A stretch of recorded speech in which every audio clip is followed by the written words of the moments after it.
As Thomas Alva Edison says, many of life's failures are people who did not realize how close they were to success when they gave up.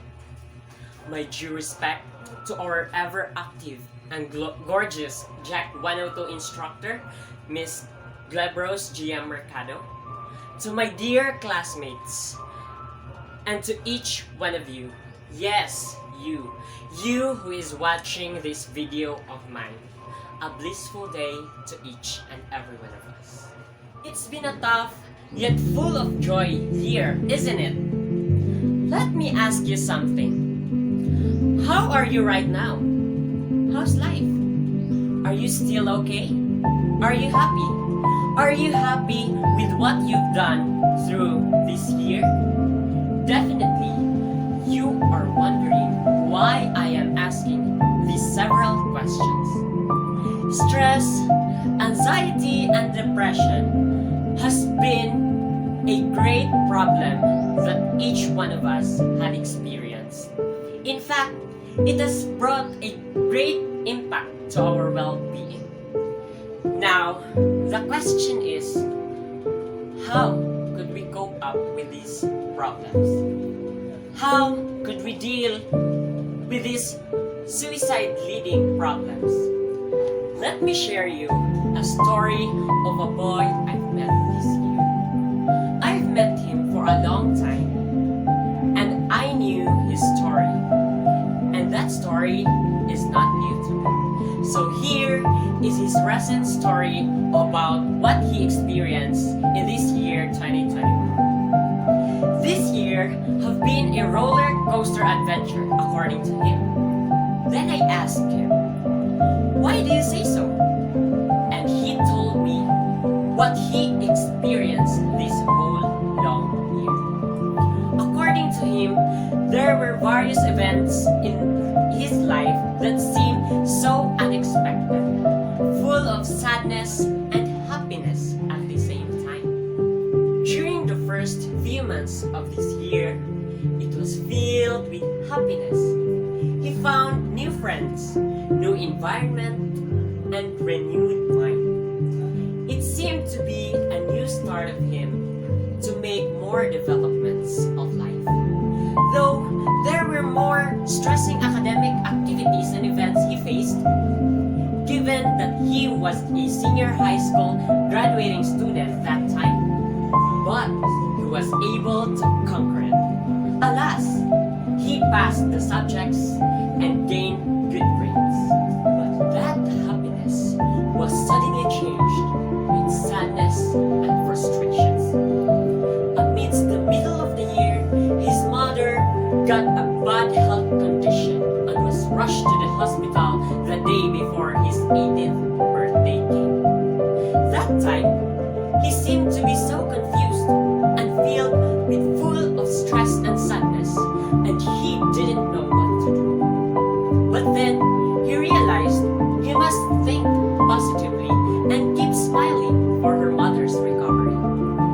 That was one of the saddest birthdays he encountered. He celebrated his legality behind those medical beds while with his mom who was ill. Yet, he still felt grateful, and fortunately, with God's grace, they finally got home. Months passed, and he started his college years while taking care of his mom who was still recovering. He felt happiness during those times when he was confirmed to continue his studies and has admitted to his chosen course. Towards the middle of his learning, he experienced sadness and frustrations, as well as breakdowns, overthinking what would happen if he failed from his chosen course. He started to think about shifting to another course and planning what could be his experience when that moment comes, when in fact, their semestral grade was not yet released. But despite all the events, he still remained grateful. He looked into positivity and kept motivating himself. He cried at some points, but then he works out